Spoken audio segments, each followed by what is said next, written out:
Why don't we go ahead and get started? Want to thank you all for attending. I know there's been a little bit of confusion about exactly what the heck you're going to be seeing today. There were actually two presenters in today's afternoon track that ended up canceling. I'm on schedule to present tomorrow, and they asked me to come in and fill in and present today. So I've actually split my presentation in half, giving the back half tomorrow and the first half of the presentation today. So hopefully it will meet your expectations. Hopefully you're not expecting something completely different and walking in here. So thank you again. Hopefully the conference has been a good one for you so far. There's been a lot of great presenters, a lot of great topics being presented.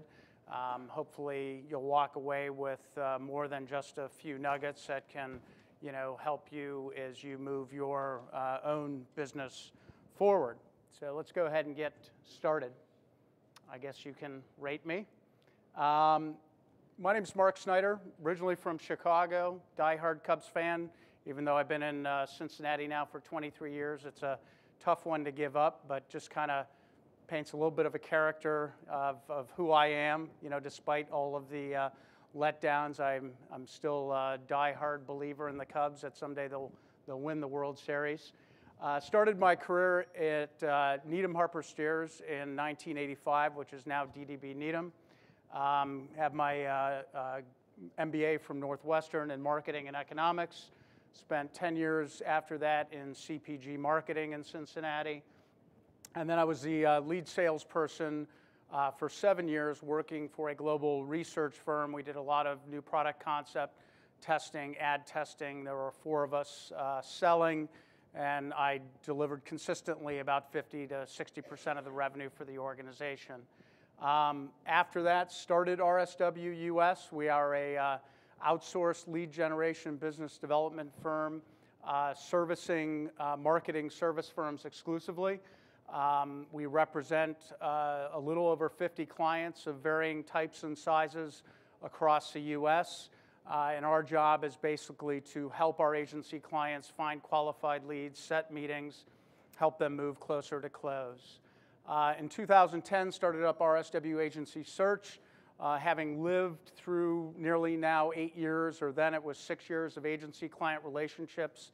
And having lived through kind of the pains that agencies go through and working their way through searches, wanted to start up a search firm separate from RSWS that was a little bit more empathetic, more transparent, more neutral, and so began that in 2010.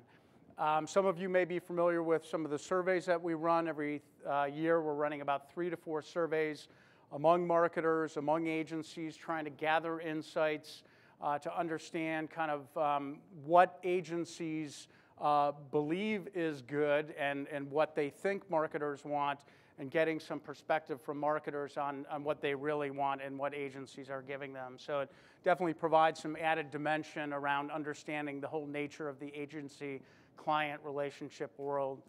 And we're constantly in dialogue with agencies and marketers on the RSWS side.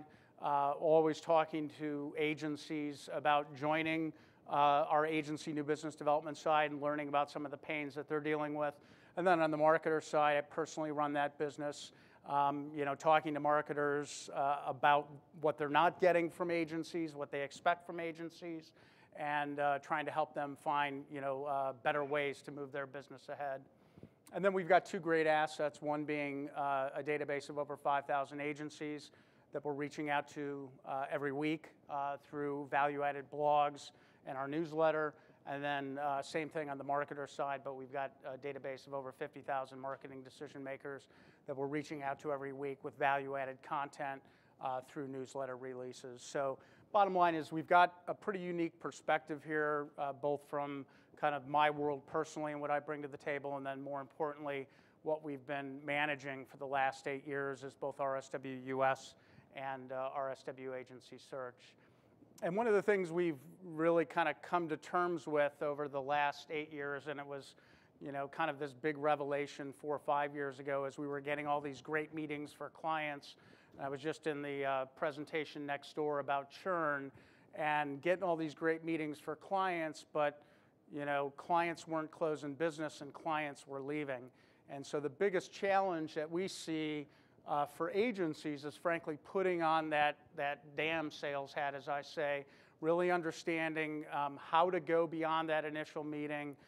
Agencies are great at presenting their wares and talking about themselves and being all pumped up when they're in meetings, but it's putting on that sales hat at every step of the process. And regardless of whether you're exclusively using inbound to gather leads or using outbound to try and pursue leads or some combination of those, just thinking about what selling means and the implications of that as you're moving things forward is something that agencies don't really do a good job of thinking about. So consequently, we're constantly consulting with our clients, trying to help them down the path.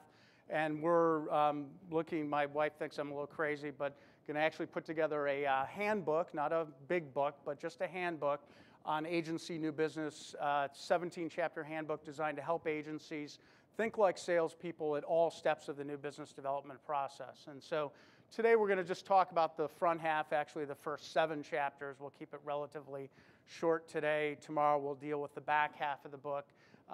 So take a quick look really at all the chapters here first. We'll start with making choices count, how to think like a salesperson at the outset when you're designing a program. We'll then move into only the smart, tough ones survive. We'll talk about strategies on how to not give up when you're working your way through that process of pursuing a prospect. Chapter 3, your homework isn't good enough. You really got to start thinking sales strategy as you're preparing for meetings. What do you want out of that meeting? What can I bring into that meeting to make it more effective for me? It's not about you, my friend. What your marketing prospects want that you're not giving them, that maybe you think you're giving them. I only know how to do a referral using what we call kind of our check the boxes principle to really sell without selling. So it's a way to go into a meeting that maybe isn't as comfortable as a referral to try and help you through that process. Frankly, really don't care how nice they are. Reality, we do. It's good to build some nice relationships, but it's only part of the sales game. Don't operate in a vacuum. Sales success needs to be a team effort. And that's where we'll finish today. Tomorrow we'll pick up with the fine line, how to get over the fear of being too aggressive, which we see all the time with our agency clients, just a fear of pushing it too far that you're going to tick off that prospect. We'll then get into going beyond the expected, how to take selling risks and not be like everybody else, how to think of your prospects as pre-adolescents and really where to follow the basic selling principles of keeping it simple. And frankly, that's through many parts of the selling process. Every touch point counts is chapter 11, why you should never let your sales guard down. And we'll cite an example that I went through recently where one of the agencies involved in a search that we were managing let their sales guard down. They went into a Q&A chemistry call, completely blew it, and ended up getting knocked out of the evaluation process when the intent was to move the 4 agencies walking into that Q&A chemistry call through to the final pitch presentation. Chapter 12, don't follow the rules, give them what they want.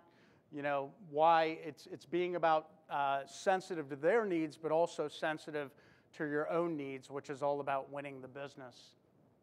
13, be anal, overthink everything. The more confident you are, the better the salesperson you'll be. Chapter 14 is about energy, how to create a contagious selling environment. 15, know I in team, how to turn your sales team into a real sales force. 16, impress but don't overwhelm, how to keep selling without selling after that initial meeting. And then finally, the aftermath and the recovery, what you need to learn and do after a loss if you happen not to win the piece of business or if a meeting kind of goes quiet on you. So let's start with chapter 1, make your choices count. The more selective you are with the list up front, the more successful you'll be at the end of the day. The first thing you need to do is be realistic. Many of our clients walk in the door, they want to go from point A to point Z, in terms of, we're working in the hospital space and we work with, small rural hospitals, but I want to go after the big, academic institutions. You need to be realistic. So we'll often tell our agency clients to maybe mix it up a little bit. It's fine to have kind of those priority A prospects, but don't just focus on those. Try and take it stepwise. Clearly we all think we do great work, and I'm sure most of you do, but great work alone isn't going to open up the door. Just because you think it's great work doesn't mean that, the prospect is going to necessarily think it's great work, and doesn't necessarily mean that, they may look at other agencies and also see great work. So you've got to do things up front as you think about that initial list to try and help set it apart and make it work harder for you. So go beyond the quantitative, size, geography, bed count, et cetera. To think about the prospect's needs, potential needs, and how they fit with the strengths of your organization. Think about the character. The character of the prospect. Are they more corporate? Do they appear more entrepreneurial? How does that fit with the character of your agency? The more you can go beyond the typical in terms of like experience in their category when reaching out to a prospect, the more impactful the engagement's going to be. So ask yourself questions like, have you solved problems that they've potentially faced? Think about the target that they might be going after. You do have a particular level of expertise in that space that you might be able to leverage. Again, think about the sophistication of the organization. So going beyond just the basics of the quantitative measures that are expected can help you in the end sell yourself better as you're reaching out to those prospects. So a little hypothetical, you're a small agency, lots of healthcare experience, maybe mostly in smaller regional hospitals. You've got limited digital chops, but an appetite for big hospital prospects. So where do you focus? Do you focus on the big academic institutions, or do you kind of dial it down and you go after the small rural hospitals? Knowing what you know about the market, maybe the answer is somewhere in between. What it might take is some digging as an example for independents, as they could prove the best way to go. Maybe some of the problems that you've solved for some of your smaller regional hospitals might parallel nicely over into those independent hospitals that are struggling in dealing with some of those bigger hospitals in the markets that they're in. You can leverage your small hospital experience, show how you've dealt with similar problems, and help them solve some of the challenges that they're facing. You could also look for hospitals with websites that are challenged. Maybe their social presence isn't that strong. And given your chops in the digital social space are relatively limited, maybe you could find those hospitals and begin to build up your strength in that area and begin to leverage it further. So the bottom line here is, good list in, great stuff out, garbage in, garbage out. Take the time, give some thought to what you want to build into a list in starting a program. Don't just buy a random list in a sector and assume everything on that list is good. Take some time, set some priorities, mix it up a bit in terms of the types of prospects that you're going after, and put that sales hat on at the beginning of the process and think about the choices that you're making and what the implications are, for those choices as you move the sales process forward. Let's move on to chapter 2, only the smart, tough ones survive.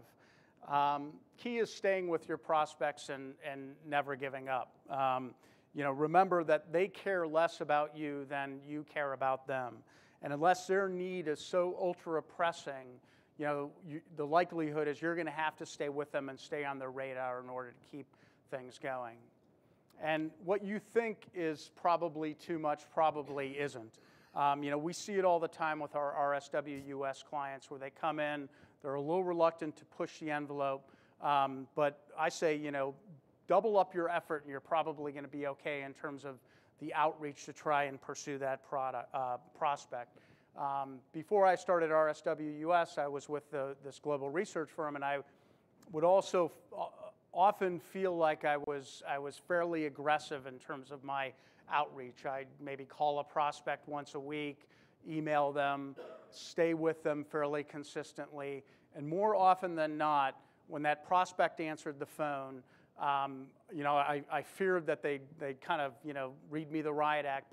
More often than not, they would thank me for my persistence, and they would apologize for not getting back to me soon enough. So, stay with that prospect, and if you feel like you're pushing it too far, frankly, I think you can probably double it up or at least push it a little bit further and still be okay. Marketers tell us in our surveys that we run every year that agencies are neither too passive nor too aggressive. So clearly, there's room to dial it up. They don't feel like overall agencies are being too aggressive in terms of their approach.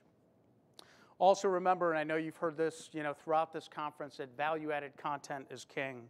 The more you create, the more likely you are to unearth a prospect who's interested in your expertise. You need to position yourself as a thought leader. I know you guys have heard this throughout the conference. It's how we help our clients in really trying to dial up their thought leadership position. Obviously you know how to do it. Value-added blogs, white papers. It's all the things that HubSpot professes that you need to do as an agency to try and dial up your presence. Obviously if you're not doing social for new business, you need to do it. Integrate your efforts, think SEO. I mean, you guys know the drill. You manage it for yourself. You put programs together for your clients. Make sure you're tying it all together. We just became a HubSpot member on our agency search side of the business. Basically I'm dedicating a block of time, 2 hours during the week, spending about 3 hours every Sunday building content, forcing myself to write 4 or 5 posts a week, forcing myself to create new offers. And you all know it takes time, but it's forcing yourself to make the time to do it in order to be effective. So a hypothetical here, 5 prospects that you die to have in your portfolio. You kind of feel like there's no way you'll ever open up the door, so you kind of eventually give up on them and you focus only on your existing clients, which, is reasonable. They're paying the bills. But you feel a little like a cobbler whose children have no shoes. You're doing a great job of marketing yourself, or of your clients, but a pretty crappy job of marketing your own agency. So what do? A suggestion here is maybe assign a couple of folks to ghost blog for you. Say maybe you just set aside 1 hour every Tuesday or once a week, whatever, to find a nugget to send to one of those A priority prospects. Maybe it's an article or some factoid or a white paper or some piece of news about a competitor of theirs. Maybe occasionally congratulate them or acknowledge a tweet that they've posted, or send them a portfolio of some of your new work via some other platform like mail, as an example, just to bust through some other way. Maybe upgrade your LinkedIn account so you can direct message them. If you don't have Google Analytics set up, all things that I'm sure you guys are familiar with, but we run across many agencies who don't do these things, and they need to kind of step it up in order to do it, because just because a prospect isn't responding doesn't mean that that prospect isn't watching you. One of our agency clients, before we got our Twitter handle set up for the new business director representing that particular client, alerted the new business director that there was a new follower that started following their account. So the new business director went on the client's Google Analytics account, saw that that prospect had been all over their site, called that prospect, got a meeting set up, engagement was set. They're now in conversations and moving things forward. So just because somebody isn't responding to you doesn't mean that they're not necessarily watching you and checking out your work. So be creative, work all the angles, don't assume you're being too aggressive. The bottom line is think double the effort. Dedicate the time, use multiple touch points, keep the energy level up, be persistent, but be polite. I think at the end of the day, if you're polite in your aggressive, persistent approach, it's going to be tough for people to really get ticked off that you're trying to engage with them and break through. All right, let's move to chapter 3. Your homework isn't good enough. Let's talk a little bit about kind of pre-meeting preparation. I believe only doing the basics isn't good enough, like looking up news about the prospect or looking up a LinkedIn profile of the prospect that you're going after. Marketers tell us in our surveys year after year consistently that they expect more. They want to know that you care. They want to know that you're interested in them. They want to know that you have ideas about their business. So at the end of the day, what are you going to do here? So hypothetical, meeting's been set up for you. You've never met this person. You know little about their company. You've worked in their category, which is great, but you can't find much news or any information about this prospect. So what do? I say, you know the freaking category. You work in it. So dial up, create maybe some questions that you can go into that prospect with to open up a conversation. Maybe trends in the category, trends in marketing, something that's going to get that prospect talking. And then think about where you ultimately want that prospect to be at the end of the meeting. So as you formulate those questions that you want to ask that prospect to get them talking about particular parts of their business, put that sales hat on and be thinking about where you want them to be at that end point. So craft some smart questions to get the conversation going. Or maybe find their work and offer some thinking, or interview a few customers or a distributor of theirs to get some perspective. I mean, you're obviously not going to know everything about their business, but if you can set yourself apart and show that prospect that you've taken a little bit more time to think about their business and that you've got interest in their business, that's going to help, really help yourself stand out. So the bottom line here is go beyond the homework basics, because frankly, other agencies aren't going to do it. Prepare, take the time to prepare, and think about entertaining and surprising your prospect when you go into that meeting. All right, let's move on to chapter 4. It's not about you, my friend. Again, our surveys, marketers tell us year after year that agencies do too much talking about themselves and not enough, listening, and not enough talking about the agency. So they also tell us that they spend, way too much time talking about themselves and not about the marketer's business, not about the category. Again, it's something we see all the time. I mean, it's completely comfortable to talk about your work and the problems that you've solved and how great, the awards that you've won. That's easy, and that's what most marketers tell us they hear when they bring in an agency in or sit on the phone for the first time to learn a little bit about them. And frankly, it's painful for marketers. One of our very first searches that we managed was for Domaine Chandon, the sparkling wine manufacturer out of California. And we had 3 agencies in the final pitch presentation. One of the agencies came in, presented this great case study about, it was either the Washington state lottery. Lots of different platforms used, beautiful creative presented, great results. It was just it was a stunning case study, great work. The problem was the Washington lottery was spending 30 to 40 million on their marketing efforts. Domaine Chandon was spending $1.5 million. So complete disconnect, and they really didn't explain why it was they were presenting this particular case study. They did a great job of presenting it and talking all about themselves and all the great things they did, but did a really poor job of relating it to the client, and ultimately they weren't moved forward. So a hypothetical, someone arranges a meeting for you, you feel most comfortable using your capabilities presentation as a crutch, which again is completely normal. We're often coaching our clients to try and close that laptop, have conversations, ask smart questions, because again, agencies are most comfortable talking about themselves. So what do?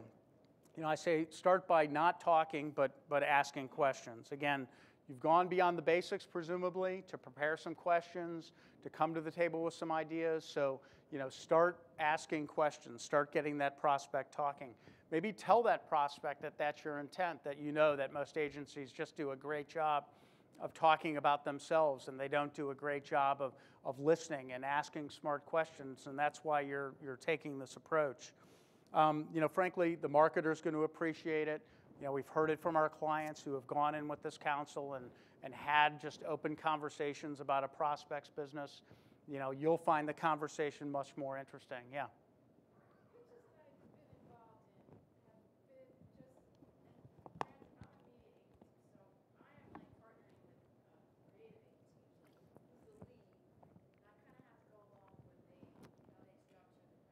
Sure. So most of these things are RFPs, and you're going in there, and they're giving you these instructions of what they want you to present to them. Can you address the getting around, giving the exact same presentation that everybody else is going to give? Yes. That's the back half of the book tomorrow. We talk about RFPs and not following the rules, but giving them what they want and all those good things, because those are a pain in the arse, and you need to do something to try and get yourself to stand out. And if all you do is answer it the way they want you to answer it, you're going to frankly look like everybody else. So we speak to that tomorrow a bit. Yes. Kind of along those lines. Yeah. Outside of the RFP process, I've been in situations where I've gone in with the intention to do exactly what you're talking Okay. about. I sit down and I start to ask questions, and they go, "No, tell us about you." Yeah. Yeah. And I'm not prepared, and I don't want to talk about it. Right. Right. Yeah. I mean, I've been in situations. I mean, the question. Let me just repeat the question. The question is, you go in with the intent to ask smart questions, but the prospect says to you, first tell me about yourself. And I mean, the only advice, and I've been in situations like that trying to, sell our services, and I've just, kindly asked them, can I just ask you one question about your situation? And so it, lowers the guard. I just want to get one in there. And then maybe, that can lead to a second or a third question. If you're running into a prospect who just frankly says, you're not asking me any questions, tell me about yourself, you can start talking about yourself a little bit, but maybe as you're discussing what you do and the problems you solve, you can possibly interject a question in as you start talking about, have you ever dealt with challenges like that before? We see it with other clients that play in your category. So, hopefully they're not complete buttheads and shut you down. If they're that way. Yeah, you don't want them. Right, exactly. You can say to them, "I'm happy to tell you about myself, and I can talk about myself all day. Before I do, I'd like to just get to know you a little bit. Sure. Tell you more about myself that would relate to your issues. Something to that. That can help as well. Right. Yes.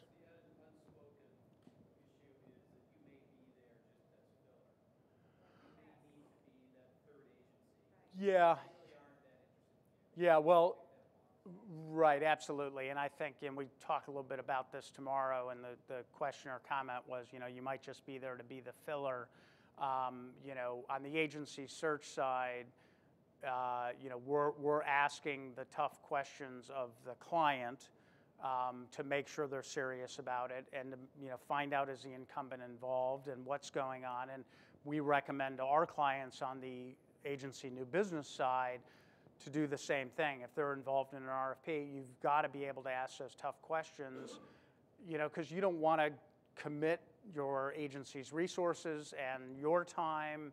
And frankly, you deserve a certain set of questions answered, like how many are in it, and is the incumbent in it, and are you truly serious about making a switch? Why are you making a switch? And that's that. We talk a little bit about kind of tomorrow about the fear of crossing over the line. You owe it to yourself to take that risk, and because otherwise you're going to be put in a compromising situation or frankly a crappy situation, and having to dedicate resources that may in the end be not well spent. So the bottom line is here, listen, don't talk, listen to what the prospect has to say. Remember that all agencies look and sound the same. So you really want to work to try and set yourself apart. When I first started this business in 2005, I presented to a group of 15 agency executives in Kansas City, And I heard Tony Mikas, or not Tony Mikas, Michael Gass earlier speak to a similar situation. I gave the 15 agencies a transparency, remember what those are? Transparency to write down their elevator pitch. And 14 of the 15 agencies came back with things that Michael was talking about today. You know, we're creative, we do great work, clients love us, we work hard, we're fun to work with. And so, you know, everybody is kind of looking at their world the same way. So you've got to be able to think about ways to try and bust yourself out. And I bring that example in here just as you're walking into this meeting, don't just talk about yourself. You know, listen, ask smart questions. Those are ways you're going to help set yourself apart. So, Chapter 5, I only know how to do a referral. You know, clearly the world of networking and referrals are shrinking as marketing ranks are shrinking, as there, you know, our consolidation of marketing organizations. And, you know, we hear it year in and year out on our surveys. You know, it's a big reason why clients end up coming on board at RSWUS is because they built their agency through networking and referrals and things begin to slow down. You know, maybe they've tried some internal resources, but, you know, in the end it didn't work out. You know, we all know that networking referrals are the best, okay? You know, they're comfortable, they're warmed up prospects, they're, you know, easier to walk into, but frankly, there are fewer and fewer of them out there. You know, so agencies are faced with the daunting task of having to walk into a colder prospect. Clearly, you know, it's going to be more terrifying. It's going to, you know, be a little bit uneasy. And, you know, frankly, it's often the case in our world, in the RSWUS world, where we're setting meetings with prospects that our agency clients are interested in, but they've never met these people before. So we've got to warm up that prospect. We've got to warm up and get our agency client comfortable by best, you know, preparing them going into that meeting. They didn't correct my spelling on this slide. You're a new business director, hypothetical, just set up a meeting. You're excited, but nervous about how to handle the call. Okay, clearly some formatting issues there, so apologize. You know, you've received some good background about the prospect. Maybe you've talked to your new business director. They've shared some insights with you that are helpful. But frankly, you know, you're still afraid. You know, you just really don't know what to do. So suggest you open up the conversation with one of the questions you've prepared, you know, or inquire about some of the insights that maybe your new business director came to the table with. And as you hear that prospect talking, as they respond to your questions, start offering perspective that convinces them that you get their situation, that you've been in situations like that before. So it's not about direct selling your value and your expertise. It's really a subtle sell. It's something we like to call checking the boxes. You know, get them to mentally check the boxes as you're working through that presentation. You know, ideally you want them to say things, hey, these guys understand my category. You know, they're strategic, they care about my business, they have smart ideas. So as you ask a question about, say, a market trend that's going on, and the prospect responds and says, oh yeah, you know, we had to deal with that, you know, really put a hit on our business, and you know, we had to make some adjustments. You can then say, oh, you know what, we dealt with a similar situation like that, and here's what we did, and here was the results of where we netted out.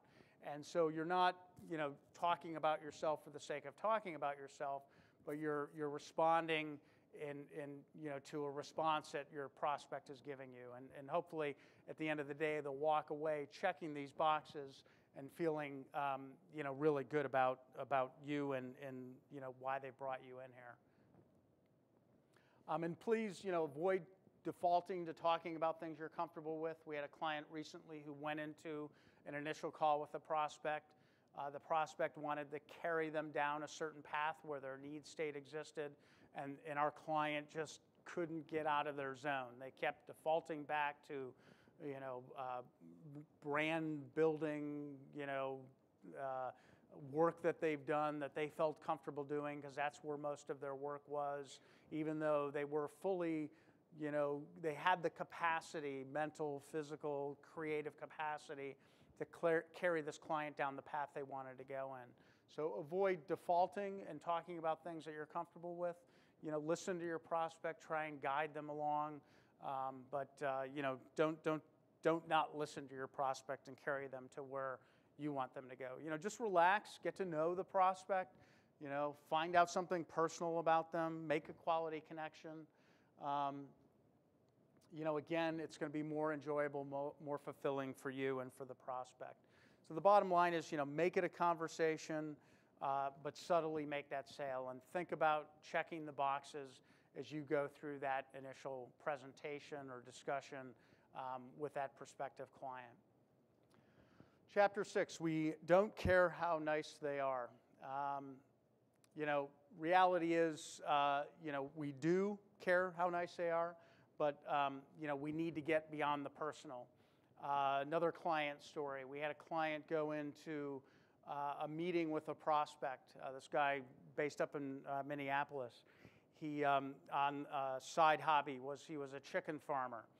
And he went into this meeting, and it just so happened that the prospect also was a chicken farmer. And so we regrouped with him after his meeting. We were on a call with him. Hey, Jeff, how did it go? You know, oh, it was a great call. You know, this guy was a chicken farmer. I'm a chicken. You know, we hit it off. Great conversation. And we asked him, okay, so what, you know, what's next? What did you guys talk about? Business needs? Well, no, we didn't. We just kind of said we'd stay in touch. So, you know, great personal connection. You know, he's made a new best friend. You'll see him at the next chicken farm convention, you know, wherever they hold those. But you know, he wasn't able to really carry that conversation beyond that. So hypothetical, you're in a meeting, you know, so far all you've been talking about is your personal experiences. You know, while certainly enjoyable and while a love fest is really nice, you know, you need to figure out how to move them past the personal and, you know, really get them back on track. So, you know, I say don't be afraid to change the subject. Maybe, you know, try and relate to personal experience that they're talking about to maybe a personal experience that one of your clients has had. Try and turn that around and begin to talk about some of the work that you've done for them or some of the challenges that they faced. Or frankly, don't be afraid to just simply say, hey, look, you know, I know you wanted to talk about, you know, this part of your business. You know, don't mean to, you know, be rude or inconsiderate, but, you know, wanted to see if there are certain things you wanted to discuss. So personal's nice, but, you know, you got to remember why you're there. And, you know, we see it occasionally. It's not something that, you know, rarely happens, but it's something that, you know, happens more often than it should. So, you know, again, don't forget why you're there. You're there to really kind of make the sale. You know, the bottom line here is engage. We say engage to engage. So you're there to engage the prospect personally, get to know them, get them feeling comfortable about you. But at the end of the day, you're there to engage them, to win their business and make them a new client. All right, chapter 7, last chapter here today. Don't operate in a vacuum. You know, I'm sure like many agencies here, you know, new business is typically driven by one individual. You know, we see it all the time with our agency clients. They're trying to, you know, make everything happen on their shoulders. You know, decisions that they're making, the time that they're committing.